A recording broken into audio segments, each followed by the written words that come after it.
Okay, దాంట్లో విషాద యోగం, జ్ఞానయోగం, కర్మయోగం ఇవన్నీ ఉన్నాయి కదా. ఇవన్నీ యోగాలు నువ్వు నడిపావు. కానీ దాంట్లో కొన్నిసార్లు నువ్వేమంటున్నావు, నువ్వు జ్ఞానం గొప్ప అంటున్నావు.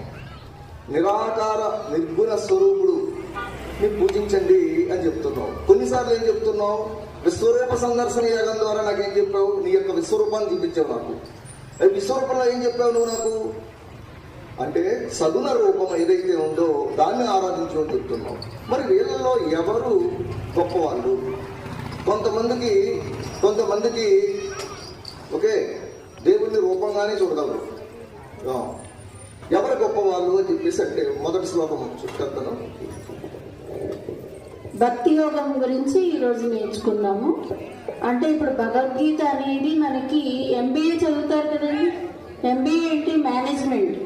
మరి ఇప్పుడు భగవద్గీత అనేది మనము మన జీవితాన్ని ఏ విధంగా మేనేజ్ చేసుకోవాలనేది మనకి శ్రీకృష్ణ భగవానుడు భగవద్గీత రూపంలో చూపించాడు. అంటే ఇప్పుడు మనం యుద్ధం వచ్చింది అనుకోండి, యుద్ధం వచ్చేదాకా మనం సైనికులకి శిక్షణ ఇవ్వకుండా ఉంటామా?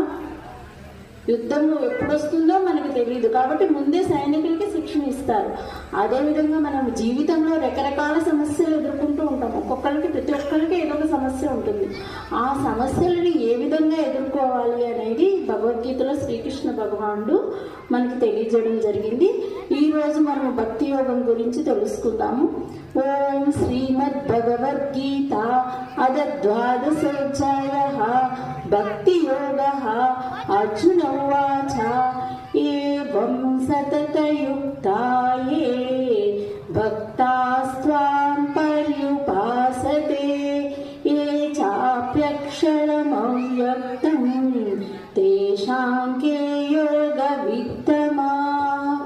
శ్రీ భగవానువాచ మయ్యావేశ్య మనో ఏ మాం నిత్యయుక్తా ఉపాసతే శ్రద్ధయా పరయోపేతా మే యుక్తతమా మతాః.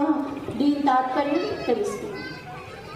సో అర్జునుడికి అనుమానం కలిగింది, ఎవరు గొప్ప? భగవంతుని సగుణ రూపంలో అంటే ఏంటి, విగ్రహ రూపంలో పూజించే వాళ్ళు గొప్ప?